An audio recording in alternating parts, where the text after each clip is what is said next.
Bismillahirrahmanirrahim. Assalamualaikum warahmatullahi wabarakatuh.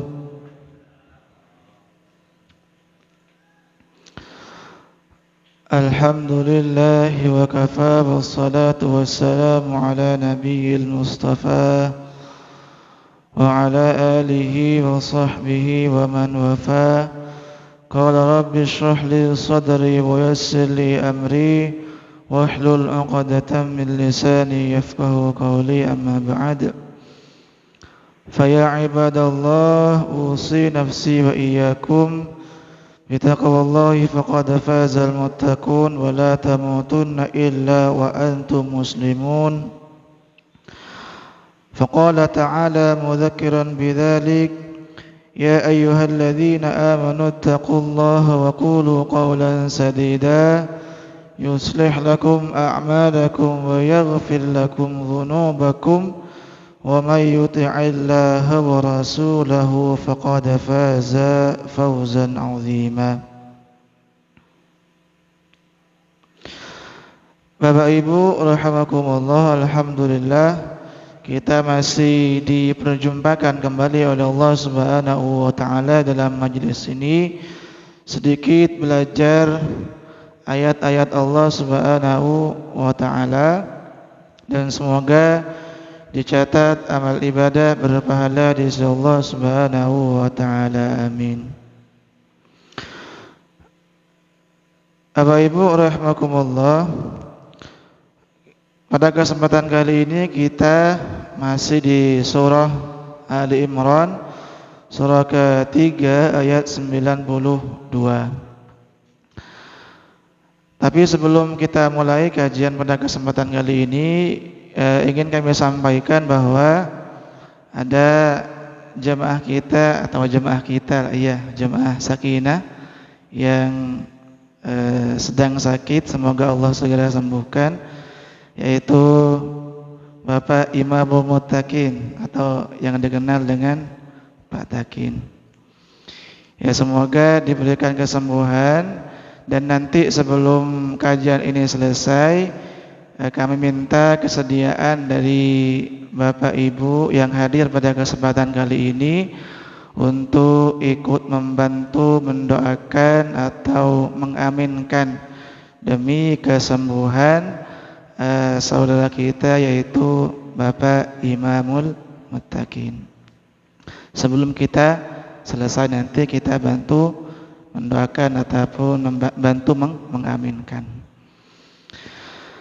Bapak Ibu rahimakumullah, kita masuk ke kajian kita pada kesempatan kali ini, surah Ali Imran 92. Ketika Allah mengatakan a'udzubillahi minasyaitonirrajim, bismillahirrahmanirrahim, lan tanalul birra hatta tunfiqu mimma tuhibbun wa ma tunfiqu min syai'in fa innallaha bihi alim. Artinya, lan tanalul birra hatta tunfiqu mimma tuhibbun. Kalian tidak akan mendapatkan kebaikan yang sempurna sampai kalian, kata Allah, menginfakkan sebagian harta yang kalian cintai. Wa ma tunfiqu min syai'in fa innallaha bihi alim. Dan apapun yang kalian infakkan, fa innallaha bihi alim, Allah tahu akan hal itu. Jadi itu Bapak Ibu rahimakumullah, ayat yang insyaallah akan kita kaji sedikit pada kesempatan kali ini. Jadi kata Allah di situ ringkasnya bahwa orang tidak akan mendapatkan kebaikan yang sempurna kecuali orang itu berinfak atau menginfakkan harta yang paling dia cintai. Sebelum kita masuk kepada ayat itu, Bapak Ibu rahimakumullah, sebetulnya ayat ini masih punya keterkaitan dengan ayat sebelumnya, ayat 91-nya.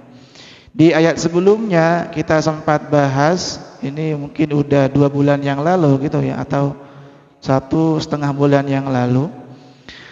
Kita sempat bahas bahwa orang kafir atau orang yang meninggal dalam kekafiran, nanti mereka tidak akan bisa menebus azab Allah itu dengan harta.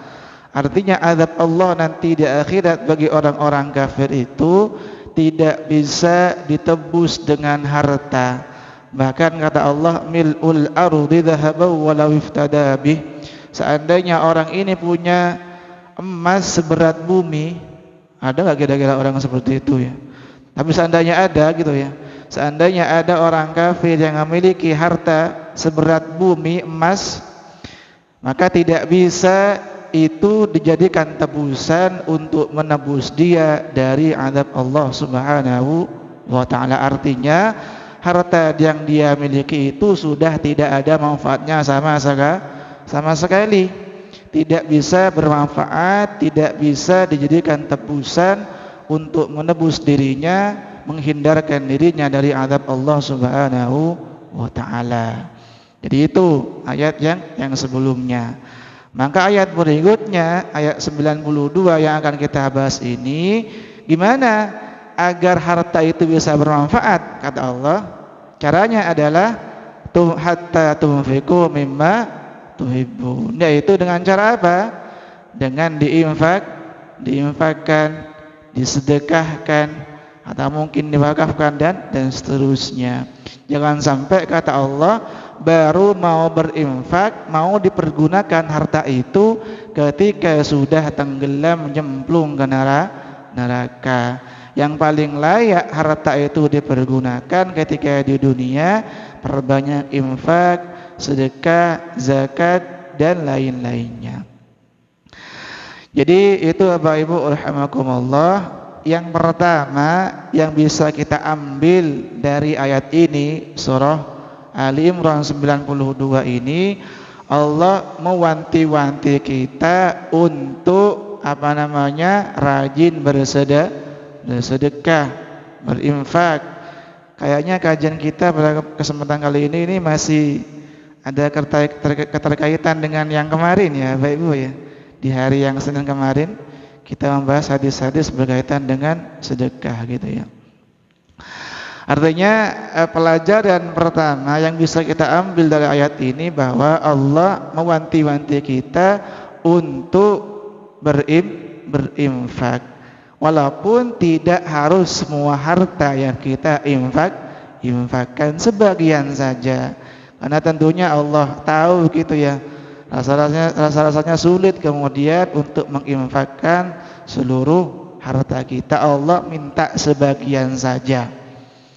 Misalkan Allah sebutkan di surah yang lain, surah Al-Baqarah misalkan, surah kedua ayat 254, ketika Allah mengatakan, ya ayyuhalladzina amanu anfiqu mimma razaqnakum, al-ayah. Wahai orang-orang beriman, infakkanlah sebagian harta yang Allah rezekikan kepada kalian. Artinya Allah minta sebagian saja, tidak seluruhnya. Itu ya. Jadi itu pertama keterangan atau penjelasan yang bisa kita ambil dari ayat ini, Ali Imran 92. Allah mewanti-wanti kita untuk berinfak. Itu ya. Yang kedua, yang lebih bagus lagi ketika Allah mewanti-wanti kita untuk berinfak, terlebih lagi harta yang kita infakkan itu merupakan harta yang kita senangi, harta yang kita cintai. Jadi selain Allah mewanti-wanti kita untuk berinfak, di saat itu pula Allah juga menganjurkan kepada kita harta yang diinfakkan itu yang paling layak adalah harta yang paling kita cintai. Bukan berarti tidak boleh kemudian berinfak harta yang tidak kita cintai kita infakkan, boleh saja, boleh. Tetapi lebih dahsyat lagi kata Allah ketika kita bisa tunfiqu mimma tuhibbun, berinfak dengan harta yang kita cintai, kita senangi. Jadi harta udah, katakanlah pakaian udah nggak kepake, udah lusuh, udah warnanya udah lusuh misalkan, baru kemudian kita infakkan, itu kayaknya kurang enak juga gitu ya. Termasuk salah satu momen di pesantren dulu gitu ya. Ya ada juga santri baru ngasih makanannya ketika udah mulai basi. Ada yang seperti itu atau tidak? Ada gitu ya, mungkin yang pernah mondok mengalami. Artinya baru jajan baru mau dikasih ketika sudah kadaluarsanya besok, kira-kira seperti itu. Atau udah kadaluarsa. Itu tentunya tidak kurang bagus. Lah, Bapak Ibu rahimakumullah, ketika ayat ini diturunkan oleh Allah Subhanahu wa taala, ada seorang sahabat, ini disebutkan di dalam beberapa kitab-kitab tafsir termasuk Ibnu Katsir, Abu Talha, ketika turun ayat ini maka beliau datang menjumpai Rasulullah sallallahu alaihi wasallam. Beliau menyampaikan, ya Rasulullah, Allah kan mengatakan bahwa kita tidak akan mendapatkan kebaikan kecuali kita menginfakkan apa yang kita cintai.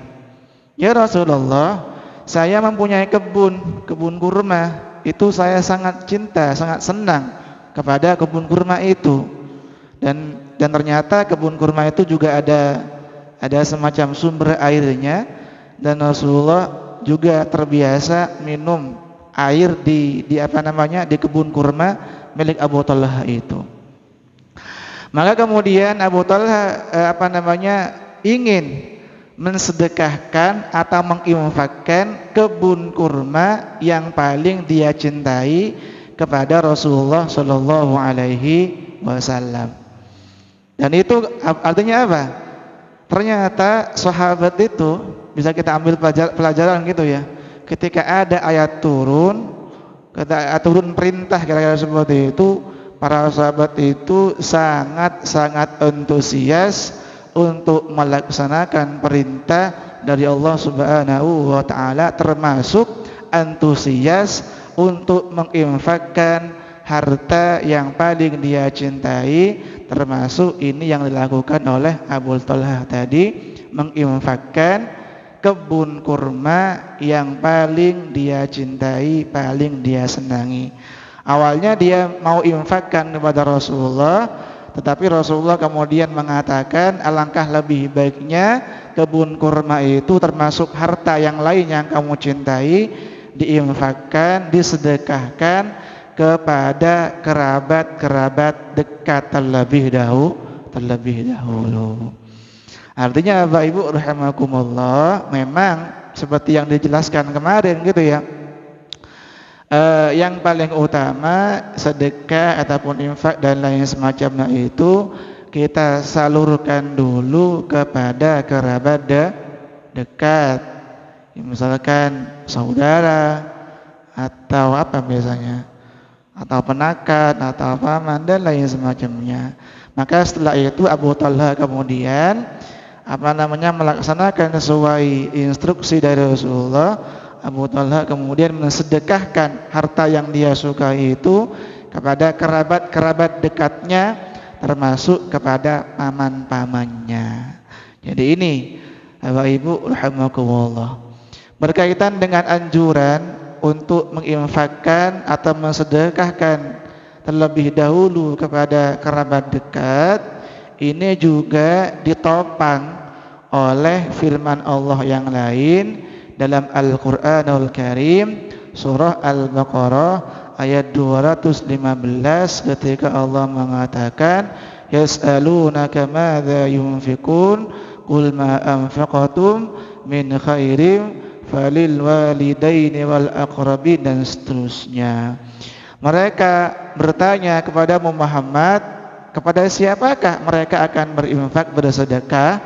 katakanlah kepada mereka Muhammad bahwa sedekah, infak dan seterusnya itu pertama disalurkan kepada lil walidain, kepada kedua orang tua, wal aqrabin, dan kerabat dekat. Artinya kalau orang tua kita misalkan dalam kesulitan, tidak mampu secara finansial, tidak mampu secara ekonomi, tentunya yang layak atau yang lebih dulu layak untuk kita berikan adalah orang tua kita, karena itulah yang lebih membutuhkan. Barulah kemudian keluarga dekat, baru anak-anak yatim, baru orang yang meminta-minta dan seterusnya. Artinya agar tidak ada di antara keluarga kita yang kemudian tidak terlilit, tidak terhimpit. Dan ini bagus sekali sebetulnya kalau dipraktekkan gitu ya. Semua orang kemudian berinfak terlebih dahulu kepada keluarga dekatnya, baru kemudian kepada keluarga jauhnya dan seterusnya. Kalau memang keluarga dekatnya itu tidak mampu. Kalau memang sudah mampu ya, kita bisa salurkan harta kita itu kepada orang lain yang tidak mampu atau yang fakir miskin dan seterusnya. Artinya Bapak Ibu rahimakumullah, yang pertama pelajaran berikutnya yang bisa kita ambil tadi bahwa infak itu disalurkan terlebih dahulu kepada keluarga dekat, entah orang tua, apalagi misalkan ibu yang misalkan single parent, katakanlah seperti itu, yang sampai utang-utang tonggo gitu ya, utang tonggo gitu, sampai ngutang gitu ya. Kita kasih tentunya semampunya. Kemudian Bapak Ibu rahimakumullah, ketika kita menginfakkan harta yang paling kita cintai, ini tentunya akan mendapatkan pujian dari Allah Subhanahu wa taala. Dipuji habis-habisan oleh Allah ini. Orang yang menginfakkan harta yang dia cintai, harta yang memang dia lagi butuh gitu ya. Harta yang lagi dia butuhkan. Contoh, misalkan Allah sebutkan di Quran bagaimana Allah kemudian memuji orang yang berinfak atau bersedekah harta yang paling dia cintai, harta yang paling dia butuhkan. Misalkan Allah sebutkan di Quran surah Al-Insan. Ini Anda banyak yang hafal anak-anak ini. Al-Insan surah ke-70 berapa? Nafis. 76 ya. Surah ke-76 ayat ke berapa itu? Ayat ke-8. Kata Allah, wa yud'imuna at-ta'ama 'ala hubbihi miskinau wa yatimau, lanjutannya, wa asira. Jadi mereka, kata Allah, memberi makan makanan yang dia butuhkan, yang dia butuhkan kepada siapa? Miskinan, kepada orang miskin, wa yatiman, kepada anak yatim, wa asira, dan kepada tawanan. Nah, ayat ini surah Al-Insan ayat 8 ini salah satu riwayat menyebutkan bahwa ayat ini diturunkan kepada Ali dan Fatimah ketika mereka sedang berpuasa gitu ya. Singkat cerita, mereka bernazar untuk berpuasa selama 3 hari.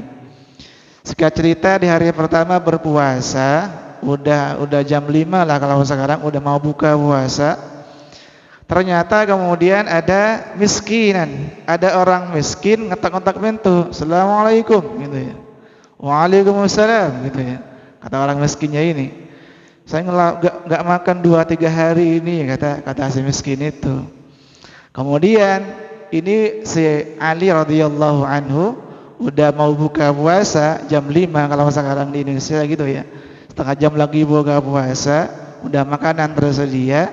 Ternyata ada orang miskin lapar, minta makan, nggak makan 2-3 hari dan seterusnya. Ternyata kemudian makanan Ali tadi yang sudah mau dimakan sebetulnya dan dia juga lagi lapar sebetulnya puasa, kemudian dikasihkan kepada orang miskin tadi. Ini luar biasa sebetulnya. Dan ternyata sekalipun berupa makanan gitu ya, walaupun mungkin ya makanan sepiring doang kok, ya bukan itu masalahnya. Walaupun makanan sepiring itulah kemudian yang dibutuhkan, dan memang tidak ada makanan lain yang dimiliki oleh Ali ketika itu kecuali sepiring makanan. Walaupun sepiring makanan, tetapi bernilai luar biasa di hadapan Allah Subhanahu wa taala, karena sepiring makanan itu adalah makanan yang benar-benar dia butuhkan dan tidak ada makanan lain kecuali sepiring makanan itu. Jadi intinya jangan meremehkan amal kebaikan. Walaupun sepiring nasi itu bisa jadi bernilai luar biasa di hadapan Allah Subhanahu wa taala. Walaupun berinfak cuma 1000 di kotak amal, jangan minder gitu ya. Boleh jadi itu luar biasa di hadapan Allah Subhanahu wa taala. Makanya kemarin di kajian kemarin gitu ya, sempat kan saya mengutip perkataan Syekh Al-Utsaimin kalau tidak salah. Kata beliau, as-shadaqatu min malin qalilin afdalu min as-shadaqati min malin katsirin. Sedekah dari harta yang sedikit itu lebih utama dari sedekah dari harta yang banyak gitu. Kira-kira seperti itu. Seperti contoh yang kemarin gitu ya. Contoh yang video yang kemarin bisa lihat nanti di video yang sebelumnya gitu ya. Misalkan saya berinfak 10.000, kemudian Pak Safari berinfak 100.000, lebih baik mana? Lebih banyak mana kira-kira? Menurut orang lebih banyak 100.000, tapi boleh jadi lebih banyak yang 10.000. Kenapa? 100.000 bagi Pak Safari itu ya kecil gitu ya, sejung kuku kayaknya. Kayaknya seperti itu. Tetapi 10.000 bagi saya gitu ya lumayan banyak lah seperti itu. Artinya disesuaikan juga dengan kondisi keuangannya. Atau saya berinfak kotak amal 100.000. Kemudian siapa di sini?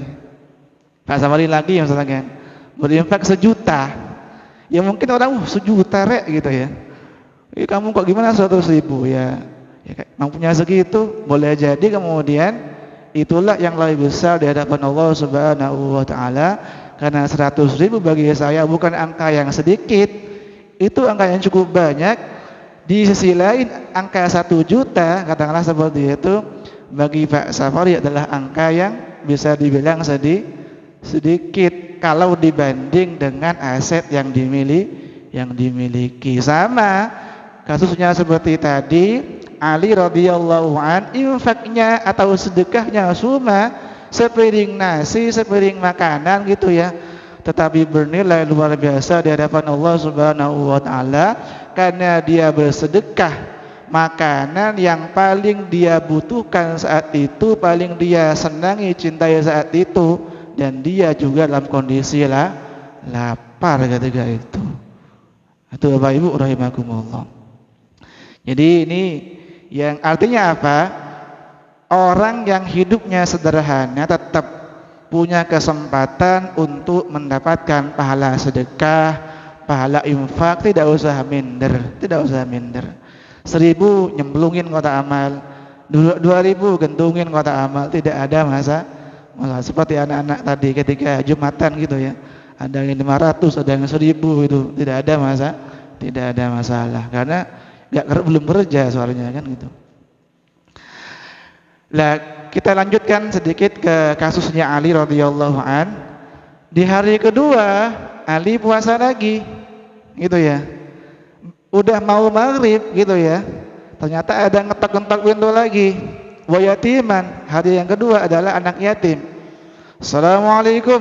Waalaikumsalam gitu ya. Kenapa? Saya lapar Ali gitu ya. Saya nggak punya orang tua, nggak ada yang ngasih makan anak yatim. Saya butuh makan.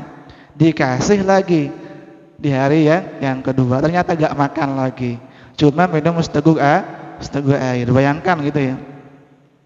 Hari yang ketiga sama, puasa lagi, baru nyampe udah mulai maghrib, hampir maghrib, tiba-tiba datang lagi wa asyirah yang ketiga, tawanan perang. Gak makan lagi, minta makan gak kali dikasih lagi. Bayangkan gitu ya. 3 hari berturut-turut berinfak, bersedekah makanan yang paling dia butuhkan, dan bahkan beliau rela tidak makan selama 3 hari berturut-turut, kecuali mungkin diisi dengan makanan-makanan ringan seperti air dan lain-lain, entah itu kurma dan seterusnya. Artinya Bapak Ibu rahimakumullah, ketika Allah mengatakan berinfak dengan harta yang dicintai, bukan berarti yang paling mahal. Tidak, saya ulangi. Ketika Allah mewanti-wanti kita untuk menginfakkan harta yang paling kita cintai, bukan berarti harta yang paling mahal, yang paling murah. Tidak. Harta yang paling berharga menurut kita, dan harta itu adalah harta yang paling kita butuhkan. Seperti kasusnya Ali radhiyallahu anhu tadi, sekalipun sepiring makanan tetapi bernilai luar biasa di hadapan Allah Subhanahu wa taala. Jadi kira-kira seperti itu.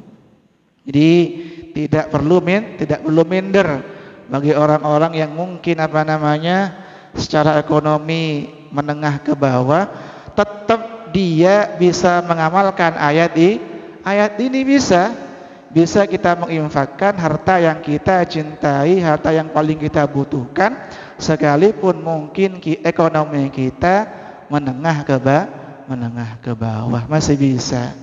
Tidak perlu minder, tidak perlu berkecil hati. Bapak Ibu rahimakumullah, tadi kami sampaikan bahwa berinfak dengan harta yang paling kita cintai itu benar-benar akan dipuji oleh Allah Subhanahu wa taala. Yang pertama tadi sebagaimana kasus yang menimpa Ali radhiyallahu anhu itu. Termasuk juga ini didukung oleh firman Allah yang lain berkaitan dengan berinfak atau menyalurkan harta yang paling kita cintai, juga didukung oleh firman Allah yang lain, surah Al-Baqarah surah kedua ayat 177, ketika Allah mengatakan laisal birra an tuwallu wujuhakum, yang seterusnya, tidaklah merupakan kebaikan kecuali orang yang salah satunya ketika dia bisa wa atal mala ala hubbihi dzawil qurba wal yatama wal masakin wa banas sabil wasailin wa fir riqab al ayah. Jadi orang yang akan mendapatkan kebaikan yang luar biasa kata Allah, salah satunya adalah orang yang atal mala ala hubbihi, yang menyalurkan hartanya yang paling dia cintai. Nah, itu sangat jelas sekali. Kemudian dipuji habis-habisan oleh Allah Subhanahu wa taala menginfakkan, mensedekahkan harta yang paling dicintai, termasuk harta yang paling dibutuhkan. Termasuk juga kasus yang menimpa sahabat-sahabat Ansor, Bapak Ibu rahimakumullah. Bagaimana Allah memuji orang-orang Ansor Madinah, di mana mereka membantu orang-orang Muhajirin, orang-orang Mekah. Padahal orang-orang Ansor, orang-orang Madinah itu ketika membantu orang-orang Mekah, tidak semuanya mereka mampu, tidak semuanya mereka kaya. Allah abadikan pujiannya kepada orang-orang Ansor dalam Al-Quranul Karim, surah Al-Hasyr, surah ke-59 ayat ke-9, kata Allah, wa yu'thiruna ala anfusihim walau kana bihim apa? Khasasah. Jadi orang-orang Ansor itu kata Allah, mereka menyambut baik, mereka dengan senang hati membantu orang-orang Muhajirin dari Mekah, padahal kata Allah di situ orang-orang Ansor itu juga butuh. Tidak semua orang-orang Ansor kaya. Tidak semua orang Ansor berkecukupan. Tetapi keadaan yang tidak berkecukupan yang dialami orang-orang Ansor itu tidak menghalangi mereka untuk membantu saudara-saudaranya. Dipuji habis-habisan oleh Allah ini. Kenapa? Karena orang-orang Madinah, orang-orang Ansor, mereka mau membantu saudaranya, membantu menginfakkan sebagian hartanya, padahal mereka juga dalam kesulitan. Ini luar biasa ini. Luar biasa yang seperti ini. Artinya tidak ada alasan bagi kita untuk tidak membantu orang lain sekalipun kita sendiri dalam keadaan yang sulit, walaupun ini teori ya. Dan ini sulit untuk dipraktekkan, termasuk bagi saya pribadi. Dalam kesulitan kok bantu orang lain gitu ya. Kita akan mengatakan seperti itu. Padahal berinfak dalam keadaan sempit dan lapang itu merupakan ciri dari ketakwaan kita kepada Allah Subhanahu wa ta'ala. Jadi itu. Misalkan Allah sebutkan di Quran surah Ali Imran surah ke-3 ayat 134, kata Allah, alladzina yunfiquna fis sarra'i wad-dharra. Orang-orang bertakwa itu diantaranya mereka adalah orang yang berinfak fis sarra' wad-dharra, baik dalam keadaan lapang dan dalam keadaan sempit, baik dalam keadaan melarat ataupun tidak, baik dalam keadaan ekonomi sempit ataupun tidak, baik dalam keadaan kaya ataupun miskin, tetap berinfak, tetap menderma, tentunya lagi-lagi disesuaikan dengan kemampuannya.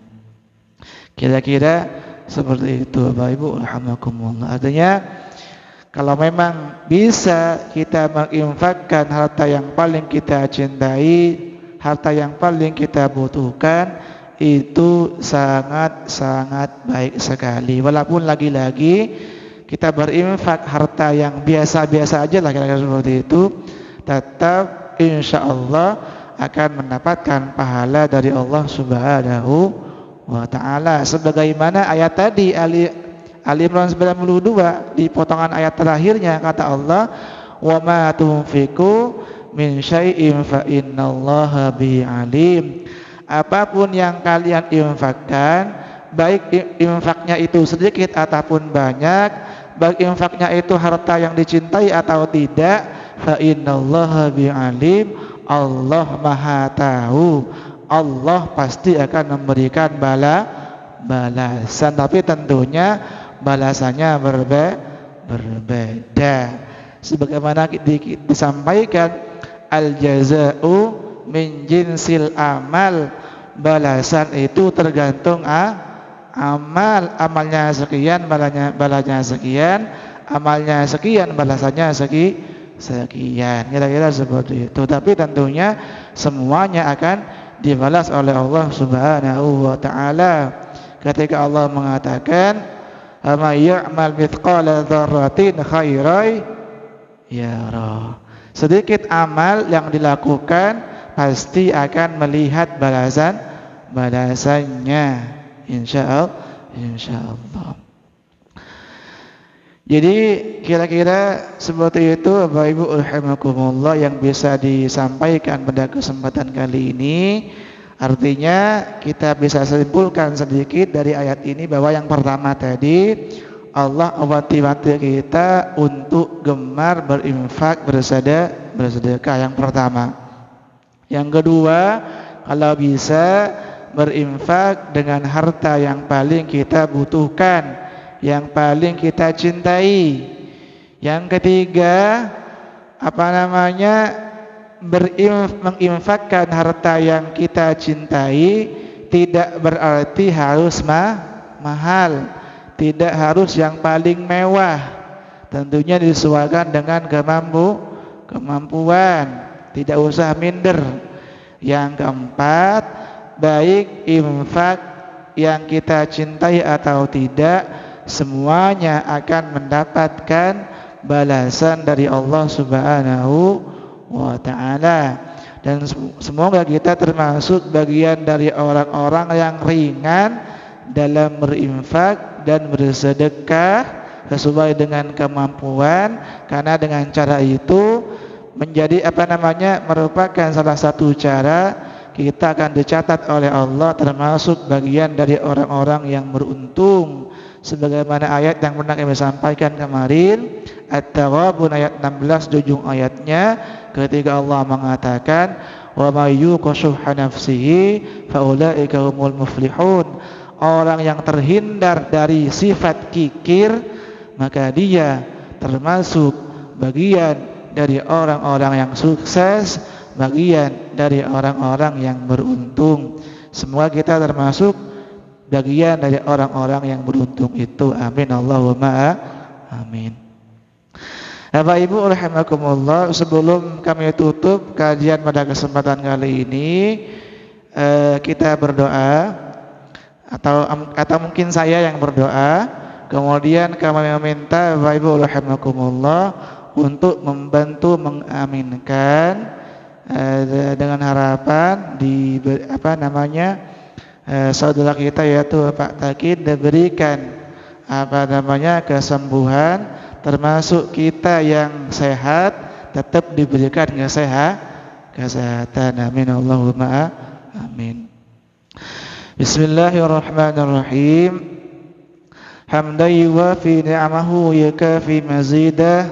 Ya Rabbana lakal hamdu kama yanbaghi لجلال وجهك الكريم وعظيم سلطانك وصلى الله على نبينا محمد صلى الله عليه وسلم. ربنا ظلمنا أنفسنا وإن لم تغفر لنا وترحمنا لنكونن من الخاسرين. يا حي يا قيوم برحمتك نستغيث أصلح لنا شؤوننا كلها ولا تكلنا إلى أنفسنا طرفة عين ولا أقل من ذلك. اللهم اشفه، اللهم اشف أخينا بأتكين، اللهم اشفه أنت الشافي لا شفاء إلا شفاؤك شفاء لا يغادر سقما.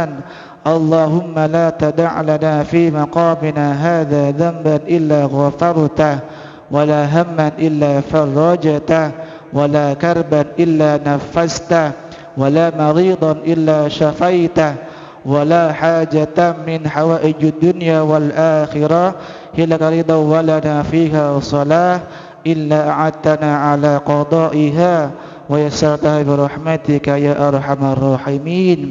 ربنا آتنا من لدنك رحمة وهيئ من أمرنا رشدا. ربنا آتنا في الدنيا حسنة وفي الآخرة حسنة وقنا عذاب النار. سبحان ربك رب العزة عما يصفون وسلام على المرسلين والحمد لله رب العالمين. Bapak Ibu rahimakumullah, semoga bermanfaat kajian kita pada kesempatan kali ini dan dicatat amal ibadah berpahala di sisi Allah Subhanahu wa taala. Kita tutup dengan kafaratul majlis. Subhanakallahumma wa bihamdika asyhadu an la ilaha illa anta astaghfiruka wa atubu ilaik. Assalamualaikum warahmatullahi wabarakatuh.